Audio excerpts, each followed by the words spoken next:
नमस्कार, मैं अंशु जैन हिंदी की कक्षा में आपका स्वागत करती हूँ। आज हम सर्वनाम और उसके भेदों के बारे में पढ़ने जा रहे हैं। पिछली कक्षा में हमने पढ़ा था किसी व्यक्ति, वस्तु, जाति, स्थान या भाव के नाम को संज्ञा कहते हैं। सर्वनाम का प्रयोग संज्ञा के स्थान पर किया जाता है। कुछ वाक्यों को पढ़कर हम जानेंगे कि सर्वनाम का प्रयोग कैसे किया जाता है। राहुल ने कहा, राहुल कल विद्यालय नहीं आएगा क्योंकि राहुल को कल जयपुर जाना है। राहुल के मामा जी के घर जा रहा है क्योंकि राहुल को राहुल की नानी जी से मिलना है। राहुल की नानी जी बीमार हैं। इन वाक्यों में राहुल शब्द का बार बार प्रयोग किया गया है। राहुल शब्द संज्ञा शब्द है। क्या आपको नहीं लगता कि यह कहानी कुछ अटपटी हो गई है?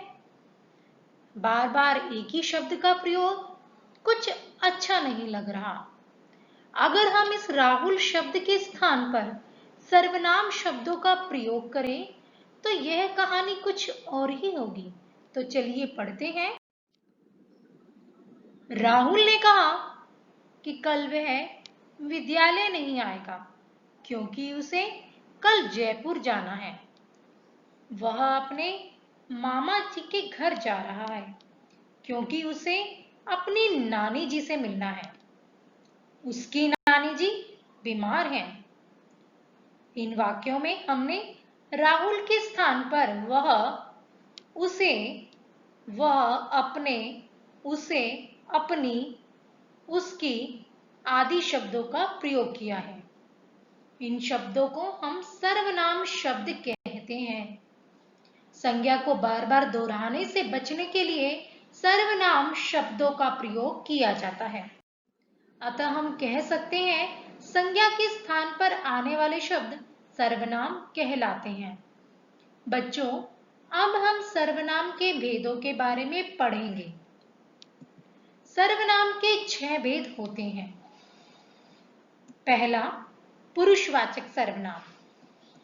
दूसरा, निश्चयवाचक सर्वनाम। तीसरा, अनिश्चयवाचक सर्वनाम। चौथा, प्रश्नवाचक सर्वनाम। पांचवा, संबंधवाचक सर्वनाम। छठा, निजवाचक सर्वनाम। तो चलिए सबसे पहले पुरुषवाचक सर्वनाम के बारे में पढ़ते हैं। पुरुषवाचक सर्वनाम बोलने वाले, सुनने वाले या किसी अन्य व्यक्ति के लिए प्रयोग किए जाने वाले सर्वनाम पुरुषवाचक सर्वनाम कहलाते हैं। जैसे मैं, तुम, उसे आदि। पुरुष यानी मानव, अर्थात जो सर्वनाम मानवों के लिए, मनुष्यों के लिए प्रयोग किए जाएं, वो पुरुषवाचक सर्वनाम होते हैं। उदाहरण देखते हैं। मैं कंप्यूटर चला रही हूं। वे हाथी पर चढ़ेंगे। इन वाक्यों में मैं और वे पुरुषवाचक सर्वनाम हैं। बच्चों, पुरुषवाचक सर्वनाम 3 प्रकार के होते हैं।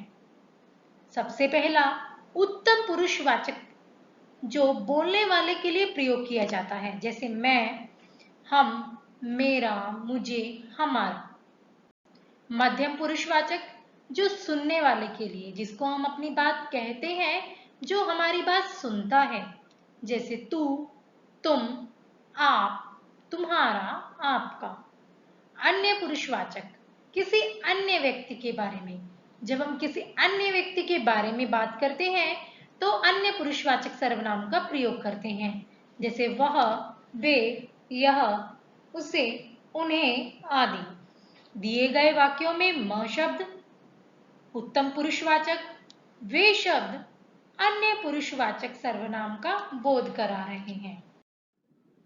निश्चयवाचक सर्वनाम, जो शब्द निकट या दूर वाली वस्तुओं और व्यक्तियों का निश्चित रूप से बोध कराए उन्हें निश्चयवाचक सर्वनाम कहते हैं, जैसे यह, वह, उसे, ये आदि। उदाहरण के द्वारा समझेंगे। यह मेरा कुत्ता है, वह उनकी साइकिल है। दिए गए वाक्यों में यह शब्द कुत्ते के लिए और वह शब्द साइकिल के लिए प्रयोग किया गया है। ये सर्वनाम शब्द कुत्ते और साइकिल के निश्चित रूप का बोध करा रहे हैं, इसलिए ये निश्चयवाचक सर्वनाम शब्द हैं। अनिश्चयवाचक सर्वनाम जिन शब्दों से किसी व्यक्ति, वस्तु आदि का निश्चित रूप में बोध न हो, उन्हें अनिश्चयवाचक सर्वनाम कहते हैं।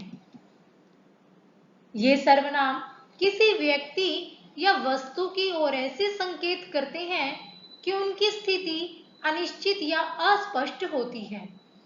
उनकी स्थिति के बारे में कुछ नहीं कहा जा सकता, जैसे कोई, कुछ, किसी, कौन, किसने, जहां, वहां आदि। कुछ वाक्यों के द्वारा समझेंगे। कोई बाहर खड़ा है, खाने के लिए कुछ बना लो। दिए गए वाक्यों में कोई शब्द किसी व्यक्ति की अनिश्चितता का बोध करा रहा है तथा कुछ शब्द खाने की अनिश्चितता का बोध करा रहा है कि खाने में क्या है कुछ नहीं पता। तो जहां अस्पष्टता हो वहां पर अनिश्चयवाचक सर्वनाम होता है। प्रश्नवाचक सर्वनाम जिन सर्वनाम शब्दों को प्रश्न पूछने के लिए प्रयोग किया जाता है उसे प्रश्नवाचक सर्वनाम कहते हैं, जैसे क्या, कौन, किसे, किसने आदि। ध्यान रहे, इन वाक्यों के अंत में प्रश्नवाचक चिन्ह का प्रयोग किया जाता है। कुछ उदाहरणों के द्वारा समझेंगे। उधर कौन खड़ा है, आपको क्या चाहिए। दिए गए वाक्यों में कौन और क्या शब्द प्रश्न पूछने के लिए प्रयोग किए गए हैं और इन वाक्यों के अंत में प्रश्नवाचक चिन्ह का प्रयोग भी किया गया है, अतः ये दोनों शब्द प्रश्नवाचक सर्वनाम शब्द हैं। संबंधवाचक सर्वनाम जिन सर्वनाम शब्दों का दूसरे सर्वनाम शब्दों से संबंध ज्ञात हो अथवा जो शब्द दो वाक्यों को जोड़ते हैं उन्हें संबंधवाचक सर्वनाम कहते हैं, जैसे जैसी तैसी, जो सो, जहां वहां, जिसकी उसकी, जितना उतना आदि। कुछ उदाहरणों के द्वारा समझेंगे। जो कर्म करता है वह सफल होता है, जहां फूल है वहां कांटा भी है। जो और वह एक दूसरे पर निर्भर है, एक दूसरे के साथ इनका संबंध है। अगर इनमें से एक सर्वनाम शब्द को हटा दिया जाए तो दूसरे का कोई अर्थ नहीं रहेगा। ये दोनों सर्वनाम शब्द दो वाक्यों को भी जोड़ते हैं, इसलिए ये दोनों शब्द संबंधवाचक सर्वनाम शब्द हैं। निजवाचक सर्वनाम, निज का मतलब अपना। जो सर्वनाम शब्द कर्ता अपने लिए प्रयोग करता है वह निजवाचक सर्वनाम होता है, जैसे स्वयं, अपने आप, खुद आदि। कुछ उदाहरणों के द्वारा समझेंगे। मैं अपना काम स्वयं करूंगी, गाय अपने आप आ जाएगी। दिए गए वाक्यों में स्वयं और अपने आप ये दोनों शब्द निजता का बोध करा रहे हैं, इसलिए ये शब्द निजवाचक सर्वनाम हैं।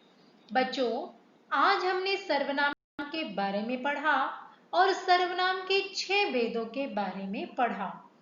पुरुषवाचक सर्वनाम, निश्चयवाचक सर्वनाम, अनिश्चयवाचक सर्वनाम, संबंधवाचक सर्वनाम, प्रश्नवाचक सर्वनाम और निजवाचक सर्वनाम। मैं आशा करती हूँ आपको अच्छे से समझ आया होगा। मिलते हैं अगली कक्षा में। धन्यवाद।